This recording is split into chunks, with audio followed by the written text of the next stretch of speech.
Hello again. Welcome to the Alpha Wave Trader week ahead, and I'm sticking with the S&P 500 for the moment. It's just a great case study, I think, for me, for the sort of approach I use in analysing markets, and just what we've got going on at the moment is pretty interesting. So I'm just sticking with the S&P, but I do want you to know that I actually trade small mid-cap stocks on the Aussie market. That's what I'm, most focused on.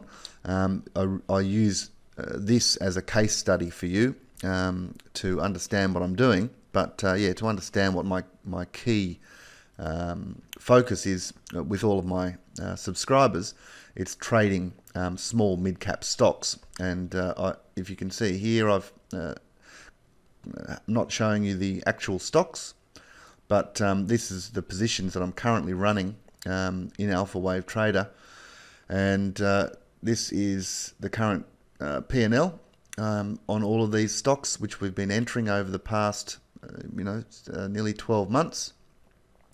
And these are all the positions that we have on, having taken part profit in most of them. There's only two that haven't taken part profit.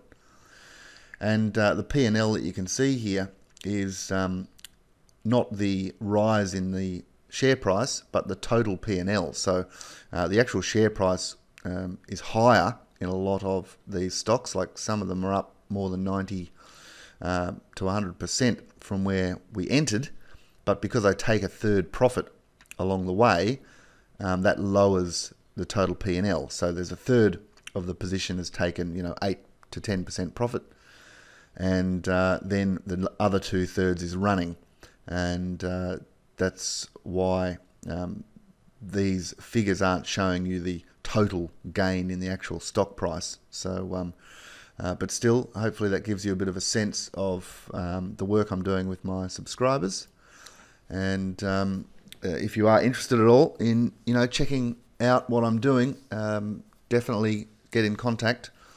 Just write to cs@portphillippublishing.com.au and ask about the Alpha Wave Trader service, and I'll get in touch and let you know what I'm doing. But that's enough of a spiel. Let's get on to the analysis. Now, looking at what's happened over the weekend, I've been talking about this wave to the downside as potentially being the early signs of a bit of a bigger pullback. And we've been looking at the potential for this being a false break of these highs, and the market slowly, the momentum, definitely softening off. You can see the price action not really trending strongly. So we've looked at this pullback to the 200-day moving average, and this is a daily chart in the E-mini S&P 500. And then I've been looking at this reaction to the upside, and this is the sell zone that I tell you about, the area where the market often reverses. And you can see what's happened if we go in close is that we have actually had a daily sell pivot, a good one, with prices closing on the low on Friday night. So it's gotten very close to taking out the all-time high. So everyone who's been selling in this area, shorting the market, is scrambling out of their positions here. So there's been a nice big short squeeze, and we've had the quad witching hour on Friday, which was the expiry of the September futures and options, and often the market is held up leading into those expiries. I reckon the option market makers like to hold the market up at a point that's going to make them the most money.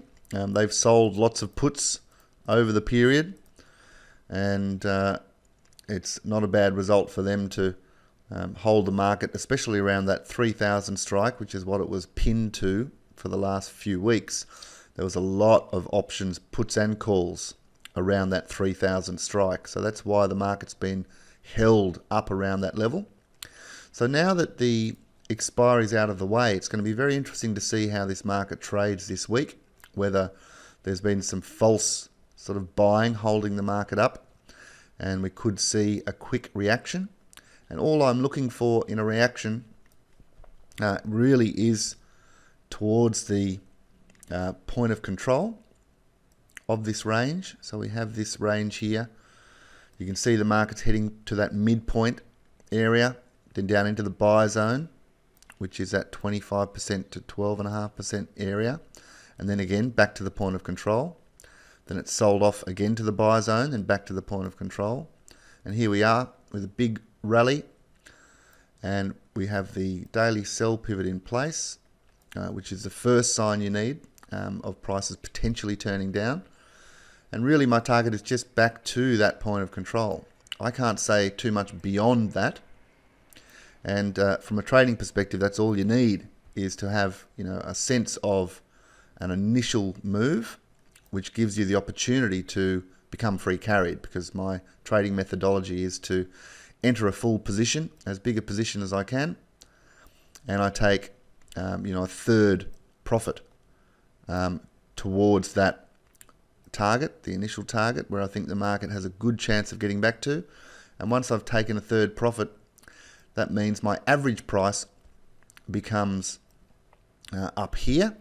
So if, for example, I make, let's say I made 100 points.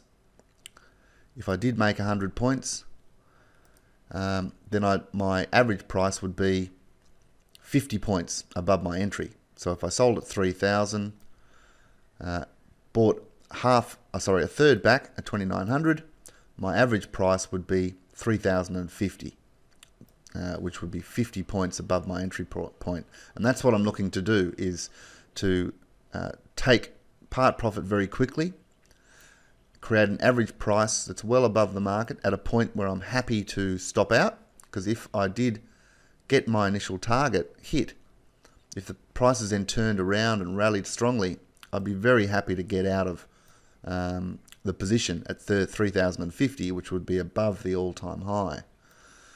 So that's the major core of my methodology, is looking to do that. Now we've just had the futures open up this morning.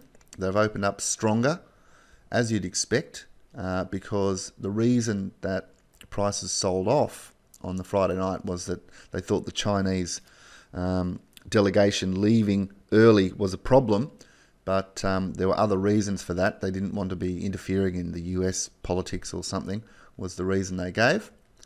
So that selling on Friday night you're seeing is being reversed here in the morning. So it's up about 14 points. So this is where it becomes very interesting. If prices do just turn straight back up and we get, a daily buy pivot, sorry, it's a terrible buy pivot, but if we do just get a strong rally and, this week it takes off, we get a daily buy pivot, closes back above the high of that candle from Friday, and we do bust out, well, look, you don't know what is on the cards above there. You really don't. So I'm going to be very interested to see how this trades now that we do have this daily sell pivot in place. And I think the opportunity could be on this initial spike in the overnight market up into the guts of that candle, that can provide an opportunity. And if it does turn back down in this next few days, if we don't get the daily buy pivot and it turns back down below that 2980 level, we should see the beginning of a bit of a turning over of this price action. And I'll have a target back to that 2900 level, which is the midpoint. And you can see that as these things develop, the key point when momentum shifts, it is once prices bust back below, this is the 40 period exponential, this one here. And that's the 10 period exponential, that one, the red one. So it's once, the 10 period exponential cracks below that 40 period exponential, that's when you get a real shift in momentum.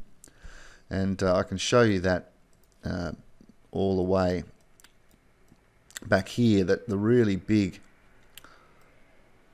shifts in price action don't happen until you've got that 10-day exponential crossing, and then you can have those really big sell-offs.